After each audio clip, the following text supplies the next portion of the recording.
नमस्कार दोस्तों, मेरा नाम है प्रदीप चौहान। बात समझनी है तो पूरी सुननी होगी। दोस्तों, संसद सत्र का दूसरा हफ्ता शुरू है। मेरे ख्याल से आखिरी हफ्ता है, शायद आज से शुरू हो रहा है। अब इस सत्र के दौरान संसद में कुछ ऐसा हो रहा है जो थोड़ा सा अजीब भी है और थोड़ा सा विपक्ष के लिए अच्छी खबर भी नहीं है। वो ये है कि कांग्रेस अलग चल रही है, तृणमूल कांग्रेस अलग चल रही है, और इस सब के बीच में एक चीज़ और हो रही है। वो है पश्चिम बंगाल में एसआईआर को लेकर ममता बनर्जी का जो रुख है। कांग्रेस फिलहाल एसआईआर के मुद्दे पर सेकेंडरी दिख रही है, बंगाल में ममता बनर्जी आगे दिख रही है। ममता बनर्जी पश्चिम बंगाल में तो चाहती हैं कि समूचा विपक्ष उनके साथ खड़ा हो, देश की हर विपक्षी पार्टी उनका साथ दे। लेकिन जब दिल्ली में बात आती है तो वो नहीं चाहती कि उनकी पार्टी कांग्रेस के पीछे दिखे, खास करके राहुल गांधी के पीछे दिखे।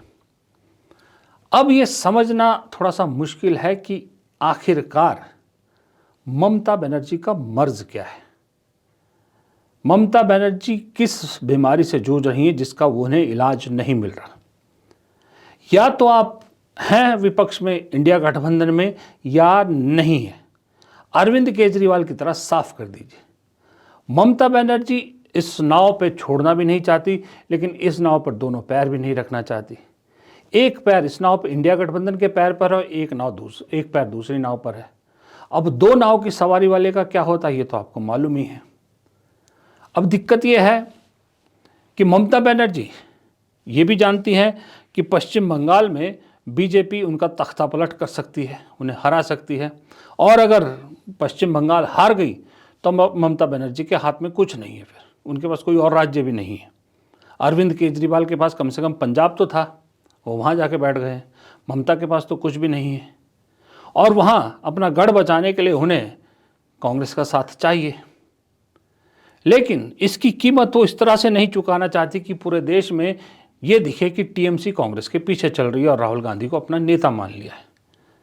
ममता बनर्जी को सोनिया गांधी पसंद है, लेकिन राहुल गांधी पसंद नहीं है। मुझे नहीं मालूम क्यों, लेकिन ये तो सबको मालूम है कि राहुल गांधी को वो पसंद नहीं करती। इंडिया नाम भी राहुल गांधी ने दिया था, तब भी ममता बनर्जी को दिक्कत थी इंडिया नाम पे भी। और अरविंद केजरीवाल तो हमेशा ममता के साथ रहते हैं।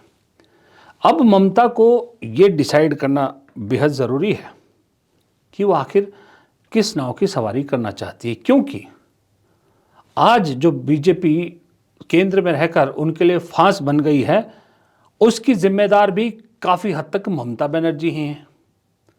ममता बनर्जी का बहुत बड़ा क्रेडिट बीजेपी को देना चाहिए तीसरी बार सत्ता में आने के लिए। 240 आई बेशक, लेकिन उसमें बहुत बड़ा हाथ ममता बनर्जी का है। क्यों? क्योंकि ममता बनर्जी ने अगर बीच चुनाव में ये बयान ना दिया होता कि कांग्रेस की 40 सीट भी नहीं आएगी, जबकि दोनों इंडिया गठबंधन में थे, तो शायद कांग्रेस की 20 सीटें और आ जाती। तो कांग्रेस की 20 सीट बढ़ने का मतलब बीजेपी का 20 कम होना। 20 छोड़िए, 10 भी कम हो जाती, 230 पे बीजेपी आती। 230 के बाद 272 करना आसान नहीं होता बीजेपी के लिए। विपक्ष इंडिया गठबंधन 236-35 से 245-46 हो जाता। 15 जीत जाती तो 250 हो जाता, तो सरकार में आने के ज़्यादा चांस थे। अगर इंडिया गठबंधन की सरकार बनती तो आज ये एसआईआर वाला फंदा ममता बनर्जी के गले में नहीं फंसता। तो ममता बनर्जी ने वो बयान क्यों दिया था? सबसे पहले तो ममता बनर्जी को ये क्लैरिफाई करना चाहिए, क्या इशारा था कि भतीजे और उसके परिवार की फाइलें फिर खुल जाएगी? कुछ कीजिए। क्या उन फाइलों को दबाए रखने के लिए ममता बनर्जी ने यह बयान दिया था, या ममता बनर्जी को दिख गया था कि राहुल गांधी प्रधानमंत्री की कुर्सी की तरफ बढ़ रहे हैं, इंडिया गठबंधन सरकार बना सकता है, तो ममता बनर्जी ने जानबूझ के सैबोटाज किया? या ममता बनर्जी को सच में लग रहा था कि कांग्रेस खत्म होने वाली है, कांग्रेस 40 भी नहीं जीत पाएगी, तो सबसे बड़ी पार्टी शायद खुद ममता बनर्जी की होगी, या अगर होगी भी तो कांग्रेस होगी, तो फिर भी कोई दम नहीं रहेगा? क्या ऐसी उम्मीद थी? जिसकी संभावना मुझे कम नज़र आती है, क्योंकि ममता बनर्जी इतनी समझदार नेता तो हैं, इतनी समझदार पॉलिटिशियन तो हैं कि चुनाव का हवा क्या है वो भांप जाती है। तो मुझे पहली दो संभावनाओं पे ज़्यादा नज़र आती है कि पहली में भी दूसरी वाली, जहाँ वो किसी भी हाल में राहुल गांधी को प्रधानमंत्री की कुर्सी पर नहीं देखना चाह रही थी, इसलिए वो बयान उन्होंने दिया था। आज वो बयान खुद पर भारी पड़ रहा है। आज वही बीजेपी पूरा जोर लगा रही है बंगाल में सत्ता में आने के लिए, ममता को उखाड़ फेंकने के लिए। फिर भी ममता बनर्जी दुविधा में है। अरे भाई, इस वक्त दर्द आपका कांग्रेस से बड़ा है, तो उस मर्ज को आपको पहचानना है और कांग्रेस से अगर सहयोग चाहिए तो बोल दीजिए, कांग्रेस मना नहीं करेगी। लेकिन आप साथ भी चाहते हैं और अपना अहंकार भी नहीं छोड़ना चाहते, तो ये तो अब कांग्रेस ने भी छोड़ दिया है।